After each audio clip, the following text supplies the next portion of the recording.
Tá, domingo. Esse é aquele momento que tu desliga a audiência do Fantástico e vem ver o Dois Quadrinhos News.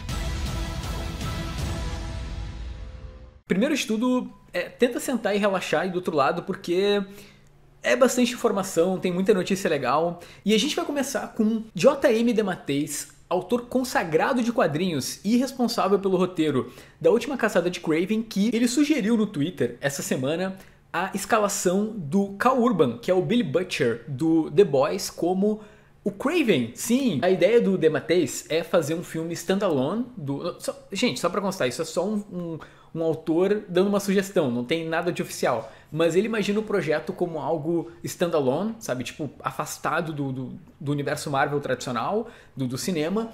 E, por exemplo, com Tobey Maguire como Homem-Aranha. E aí o Cal Urban justamente como Kraven. Eu acho uma baita ideia, porque... pensa que o Kraven tem que ser um cara meio animalesco, e eu acho que não tem nada tão animalesco quanto o Billy Butcher nessa nova temporada de The Boys, mas o principal é o teste da sunga, sabe? Se ele fica bem de sunga, eu acho que funciona, vocês deem uma olhada nessa imagem, e não é bem sunga, mas que homem esse Cal Urban, né? Que homem! Frank Miller faz homenagem a Steve Ditko com arte do Homem-Aranha. Ok, acabou virando notícia porque é o Frank Miller desenhando qualquer coisa e a arte ficou maneiríssima. Tomara que a Marvel, de alguma forma, sei lá, transforme isso em capa, porque o desenho tá animal. Agora vamos falar um pouco sobre a situação da crise nas livrarias. Olha só, juiz determina que a Livraria Cultura comprove o cumprimento do plano de recuperação sob pena de falência. Bom, vamos lá. Como você deve estar sabendo, tanto a Saraiva quanto a Cultura estão em algo chamado recuperação judicial, que é um recurso para justamente tentar salvar a empresa. Ocorre um congelamento das dívidas e se cria um plano para justamente elas pagarem os credores. Que nesse caso, acredito que 90% deles são as editoras. Aí tem Panini, tem, enfim, tudo que é editora do Brasil. O caso é que a Livraria Cultura tinha um plano desde abril de 2019 e vinha cumprindo certinho, só que com a pandemia, eles até soltaram essa semana um comunicado à imprensa informando que complicou muito para eles, então eles gostariam que o plano fosse revisto, eles sugeriram um novo plano. O caso é que os credores não aceitaram esse novo plano. E aí o Marcelo Barbosa Sacramone, que é o juiz que está cuidando desse caso, ele determinou que a Cultura comprove que está cumprindo o plano anterior para não ser declarada a falência. Beleza, agora a gente vai falar um pouco sobre a situação da Saraiva, que foi TT no Twitter, porque a livraria na semana passada, ela fechou todas as unidades de Salvador. Eram 4, eles operavam já há 13 anos na capital baiana, e até, inclusive, antes de fechar essas livrarias, rolaram promoções com descontos de 20% e até 40%. Eu não sei quanto a vocês, mas ultimamente essas promoções grandes da Saraiva me deixam mais preocupado do que feliz, porque os caras estão simplesmente queimando o estoque, sabe? Eu tenho um amigo, que eu não vou falar o nome, mas ele comprou muito quadrinho da Saraiva nessas últimas promos para justamente revender. Então ele tem tipo quadrinhos que são, sei lá, custam R$80 que ele comprou por 20 e a ideia é fazer negócio depois. Beleza, agora a gente vai falar de um dos próximos lançamentos da editora Pipoca e Nanquim, que é o Funny Creek. É um quadrinho que já tinha vazado no SBN e hoje eles fizeram um vídeo oficial de divulgação falando sobre esse novo projeto.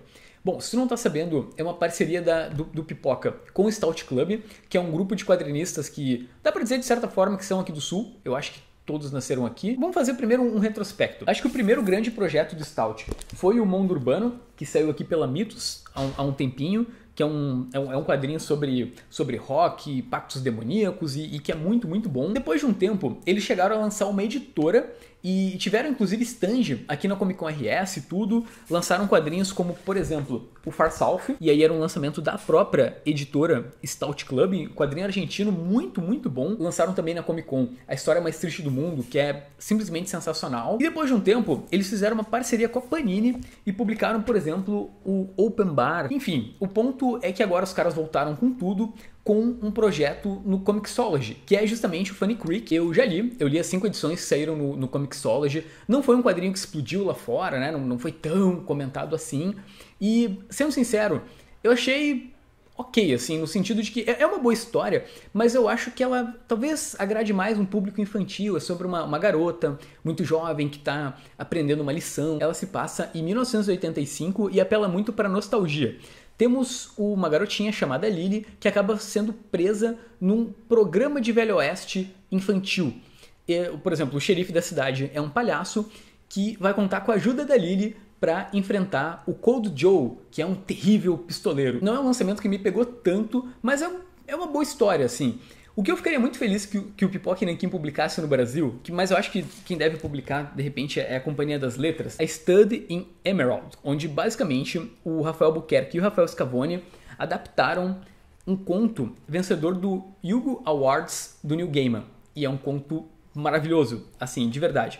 Se tem algo que eu gostei muito do Stout Club, é esse quadrinho. Mas assim, eu tô muito empolgado com essa parceria porque esses caras, eles mandam bem demais, assim. De repente o Pipoca e Nanquim pode republicar a história mais triste do mundo, que é muito boa e muito engraçada, sobre um jovem punk revoltado. E pra terminar esse programinha, tem muito lançamento.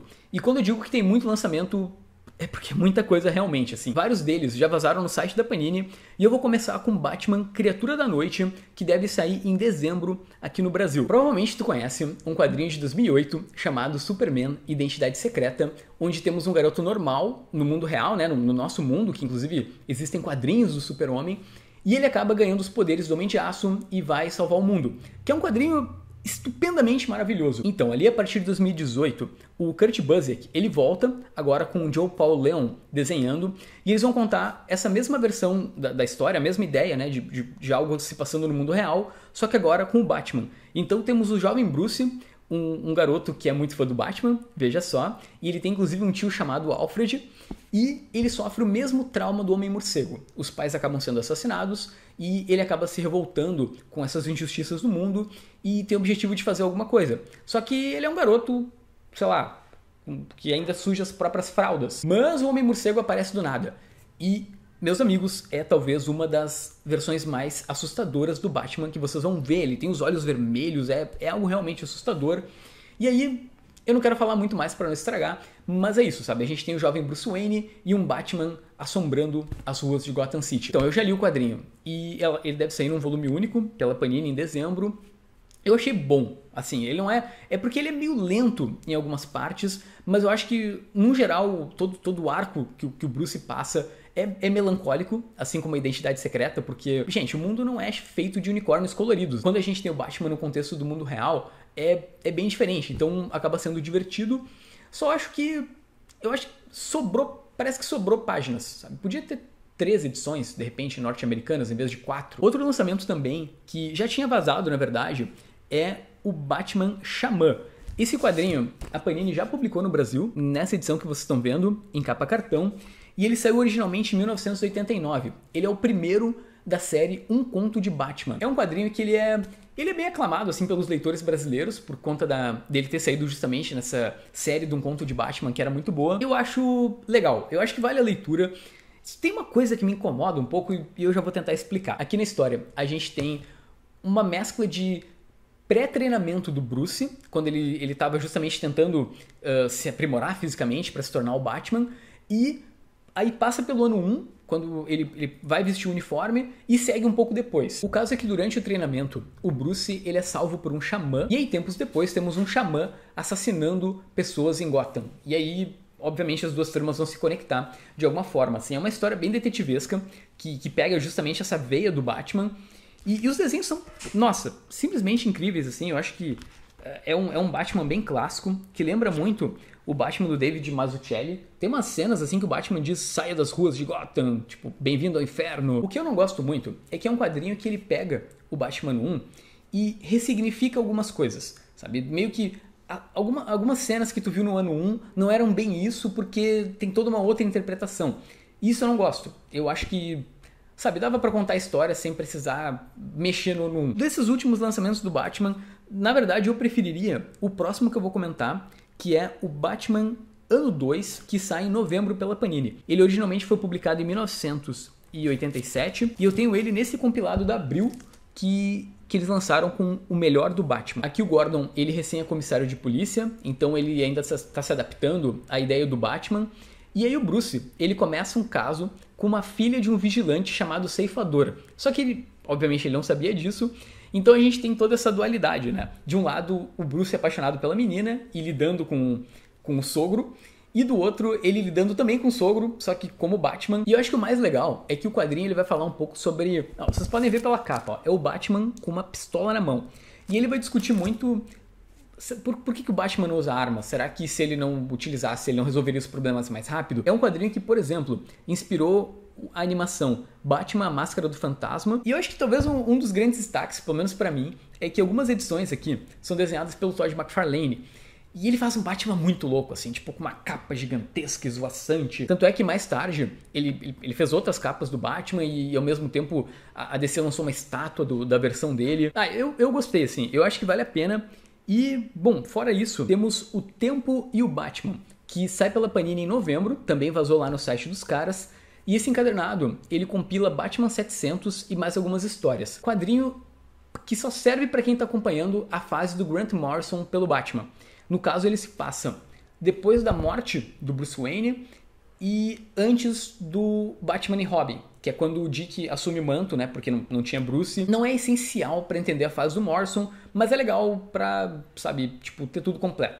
Beleza, então tá terminando mais essa edição do Dois Quadrinhos News. Vai ter outro vídeo aqui no canal, provavelmente na segunda ou na terça, porque é muita notícia, tem muito lançamento. E não deixa de comentar aqui embaixo, vamos lá. Primeiro, tu acha que o Cal Urban daria um bom Kraven? Tu acha que funcionaria pro personagem? Qual desses lançamentos do Batman tu tá mais ansioso pra ler? E por que é Batman 2? Que eu acho que é o melhor deles. Foi muito bom te ter por aqui, tá? Tchau, tchau. Ah não, pô, pera aí. Boa noite. Boa noite.